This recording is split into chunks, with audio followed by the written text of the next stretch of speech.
Assalamualaikum warahmatullahi wabarakatuh. Apa kabar Bapak Ibu Guru dan teman-teman semuanya? Semoga kita selalu dalam lindungan Allah Subhanahu wa Ta'ala. Berjumpa kembali bersama saya, Queen Sarah Wirawan dari kelas MET 1 SKS. Pada video kali ini, saya akan membahas mengenai cara mengatasi permasalahan seputar keanekaragaman, sosial budaya, ekonomi, dan gender untuk memenuhi tugas PPKN kelas 9 semester 2. Selamat menyimak. Pertama-tama, yang perlu kita ketahui adalah definisi dari keberagaman itu sendiri. Apa itu keberagaman? Keberagaman adalah salah satu ciri khas dari bangsa Indonesia. Maka dari itu, Indonesia memiliki semboyan Bhinneka Tunggal Ika. Bhinneka Tunggal Ika atau bisa juga kita sebut Unity in Diversity atau kebersamaan dalam keberagaman. Semboyan ini digunakan untuk menggambarkan persatuan, kesatuan, dan toleransi bangsa dan negara kesatuan Republik Indonesia yang terdiri atas beraneka ragam adat dan budaya, bahasa daerah, ras, suku bangsa, agama, dan kepercayaan. Makna dari semboyan itu adalah walaupun masyarakat Indonesia memiliki latar belakang yang berbeda-beda, tapi tetap satu sebagai bangsa Indonesia. Walaupun semboyan ini menciptakan persatuan dan kesatuan, terkadang keberagaman juga dapat menyebabkan berbagai macam isu, mulai dari keberagaman sosial budaya, keberagaman ekonomi, hingga keberagaman gender. Oke teman-teman, pada kesempatan kali ini saya akan membahas mengenai 3 isu keanekaragaman, sosial budaya, ekonomi, dan gender. Langsung saja mari kita simak bersama. Bagaimana upaya-upaya dalam mengatasi isu keberagaman tersebut? Yang pertama, permasalahan keberagaman sosial budaya. Perlu kita ketahui, usaha mengatasi isu keberagaman merupakan tanggung jawab seluruh masyarakat. Tidak hanya pemerintah, kita juga dapat mewujudkan dengan cara membiasakan diri untuk membudayakan sikap toleransi, simpati, dan empati pada suku agama, ras, golongan yang berbeda. Karena memang kunci utama yaitu adanya saling menghargai keberagaman yang ada di masyarakat Indonesia. Kemudian, cobalah untuk bersikap wajar, tidak memandang suku, agama, ras, dan golongan sendiri lebih baik dari orang lain. Jadi tidak perlu membanding-bandingkan siapa yang terbaik, karena kita semua satu, bangsa Indonesia. Sehingga secara sadar kita tidak akan melakukan tindakan diskriminasi kepada siapapun. Solusi lainnya yaitu kita dapat berkumpul bersama untuk membentuk suatu komunitas atau forum yang bermanfaat untuk bertujuan untuk menciptakan kerukunan antar suku, antar agama, antar ras, dan antar golongan.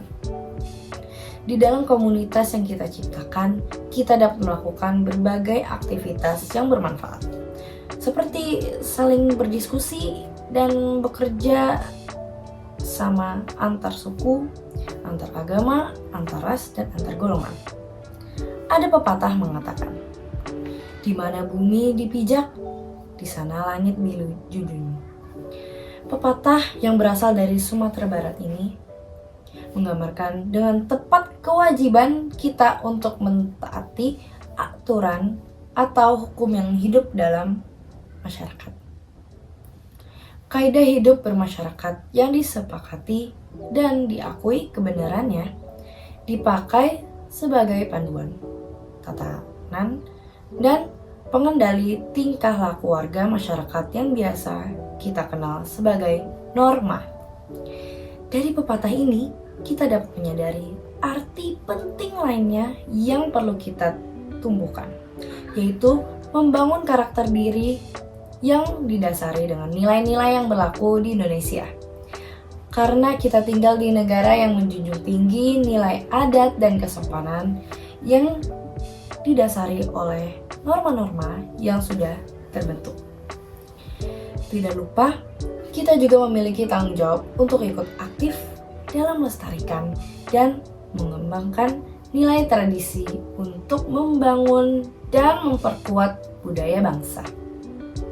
Sehingga dimanapun kita berada dapat saling memperkenalkan kebudayaan dari masing-masing wilayah. Hal ini dapat kita wujudkan dengan berbagai aktivitas menarik, seperti pagelaran, kesenian, pameran, hingga pertukaran budaya. Yang kedua, permasalahan keberagaman ekonomi. Pembangunan ekonomi merupakan upaya untuk meningkatkan GDP atau GNP yang disertai perubahan kualitas hidup masyarakat. Bersumber pada riset Badan Pusat Statistik, ekonomi Indonesia pada tahun 2022 bertumbuh sebesar 5,31%. Angka ini lebih tinggi dibanding capaian tahun 2021 loh, yang mengalami pertumbuhan sebesar 3,70%. Dari sisi produksi, pertumbuhan tertinggi terjadi pada lapangan usaha, transportasi, dan pergudangan sebesar 19,87%. Menurut Bank Indonesia, pertumbuhan ekonomi 2023 diperkirakan tetap kuat pada kisaran 4,5 hingga 5,3%. Hal ini didorong oleh peningkatan permintaan domestik, baik konsumsi rumah tangga maupun investasi. Menurut pandangan para ahli ekonomi klasik, ada 4 faktor yang mempengaruhi pertumbuhan ekonomi, yaitu jumlah penduduk, jumlah stok barang-barang modal, luas tanah, dan kekayaan alam, serta tingkat teknologi yang digunakan. Tidak menutup kemungkinan bahwa faktor ekonomi dapat menjadi salah satu penyebab terjadinya masalah sosial, karena banyaknya individu yang tidak mampu mencukupi kebutuhan dasarnya. Dengan adanya keberagaman ekonomi dan keberagaman pekerjaan, setiap orang memang bisa saling memenuhi kebutuhan manusia. Namun keberagaman ekonomi juga memicu isu karena adanya perbedaan pendapat. Hal ini berdampak langsung bagi perekonomian masyarakat yang membuat masyarakat tidak dapat mengakses kebutuhan dengan cara yang sama. Dari hasil pencarian yang saya lakukan, saya akan merangkum beberapa upaya untuk mengatasi keberagaman ekonomi. Beberapa upaya untuk mengatasi permasalahan keberagaman ekonomi, yaitu yang pertama, menghindari pasar monopolistik yang bertujuan menghindari konflik yang disebabkan keberagaman ekonomi adalah dengan mengembangkan persaingan sehat dalam kegiatan usaha. Jadi, setiap orang punya kebebasan untuk melakukan kegiatan ekonomi yang saling merugikan. Yang kedua, terlibatnya peran pemerintah. Peran pemerintah dalam mengurangi permasalahan keberagaman dinilai sangat penting membantu kelancaran perekonomian masyarakat. Misalnya, dengan menerapkan kebijakan tertentu dan menghilangkan hambatan yang mengganggu pasar perekonomian di negara kita. Selain itu, pemerintah juga bisa memberikan berbagai macam bantuan serta subsidi yang merata. Misalnya, mendorong perkembangan berbagai sektor ekonomi potensial di daerah, meningkatkan program magang untuk calon pekerja, mengadakan pelatihan untuk petani dan nelayan agar hasil produksinya bisa meningkat, membuat peraturan yang adil dalam bidang ketenaga kerjaan, misal aturan tentang lapangan kerja dan investasi pada usaha kecil. Yang ketiga, jaminan sosial. Upaya lain untuk mengatasi keberagaman ekonomi adalah dengan memberikan jaminan pekerjaan demi keberlangsungan kehidupan yang layak. Arti pentingnya pekerjaan itu sendiri bagi setiap orang tercermin dalam Undang-Undang Dasar Negara Republik Indonesia tahun 1945 pasal 27 ayat 2 yang menyatakan bahwa setiap warga negara Indonesia berhak atas pekerjaan dan penghidupan yang layak bagi kemanusiaan.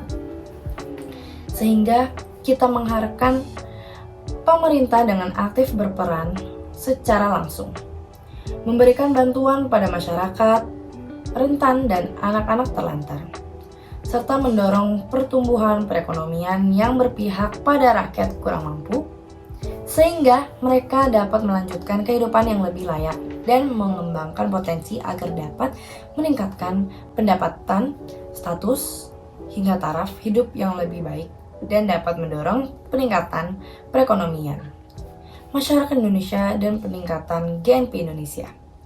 Apa itu GNP? GNP adalah nilai semua produk dan jasa yang dihasilkan oleh warga suatu negara baik domestik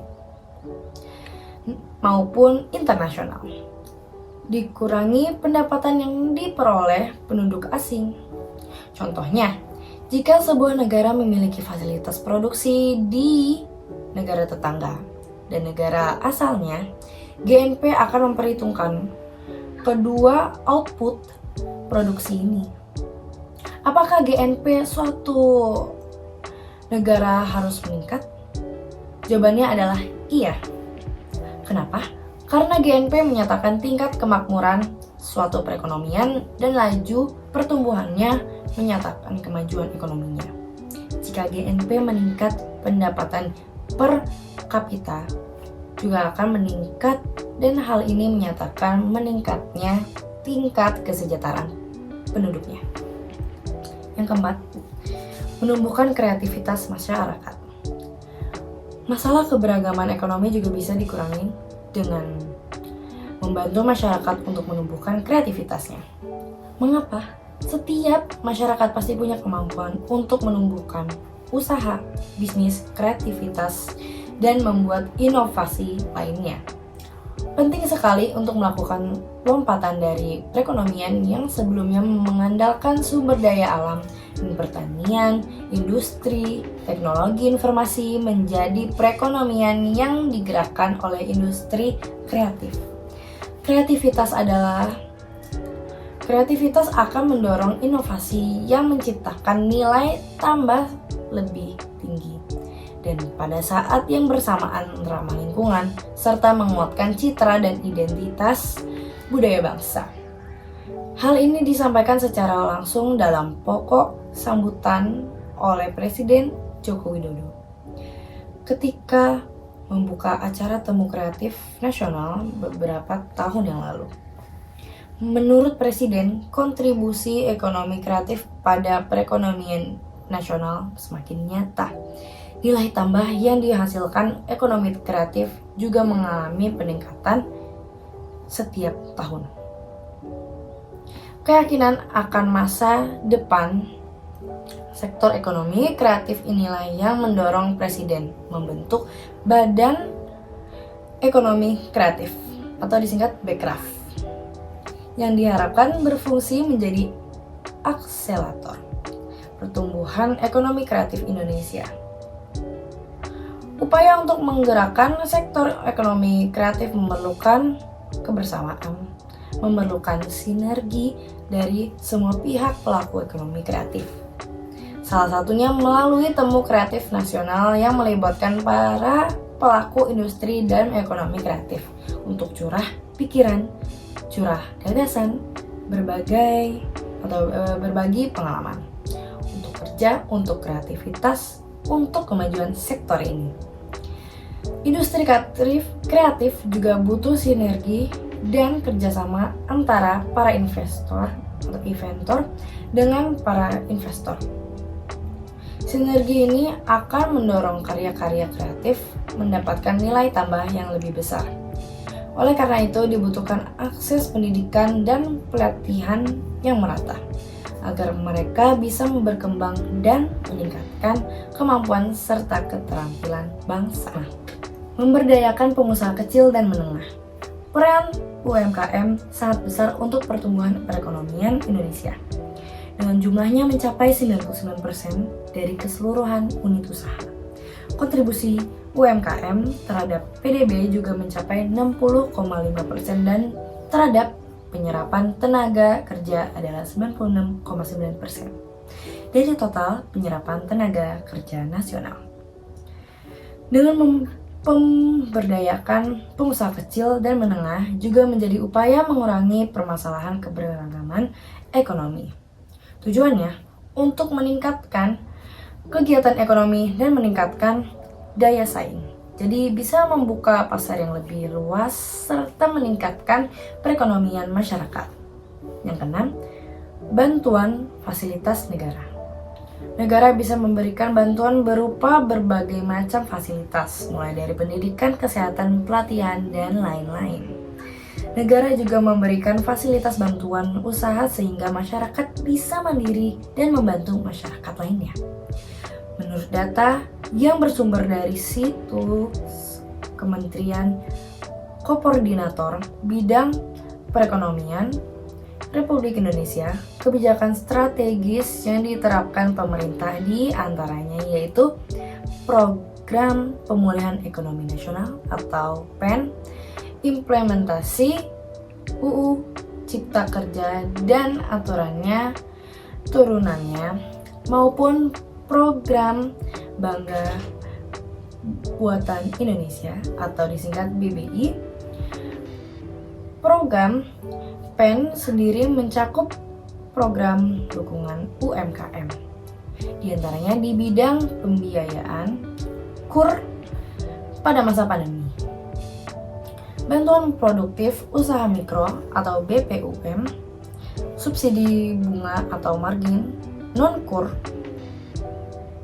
penempatan dana atau penempatan uang negara, penjaminan kredit UMKM, pembiayaan investasi kepada koperasi melalui LPDB KUMKM, pajak penghasilan final atau PPh UMKM ditanggung pemerintah serta bantuan tunai pedagang kaki lima, warung dan nelayan atau BTP KLWN. Presiden meminta agar ada 30 juta UMKM yang go digital di 2024 mendatang.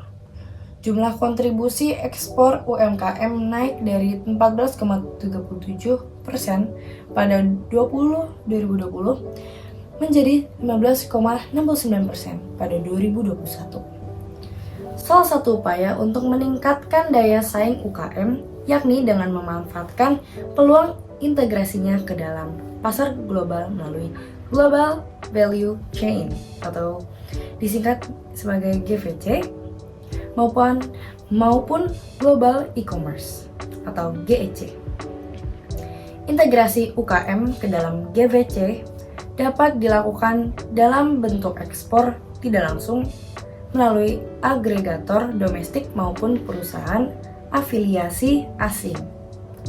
Dengan demikian, tantangan UMKM ke depannya yang harus diatasi bersama oleh segenap stakeholders terkait antara lain berkaitan dengan inovasi dan teknologi, literasi digital, produktivitas, legalitas atau perizinan, pembiayaan, branding dan pemasaran, sumber daya manusia, standarisasi dan sertifikasi, pemerataan, pembinaan, pelatihan, dan fasilitasi, serta basis data tunggal.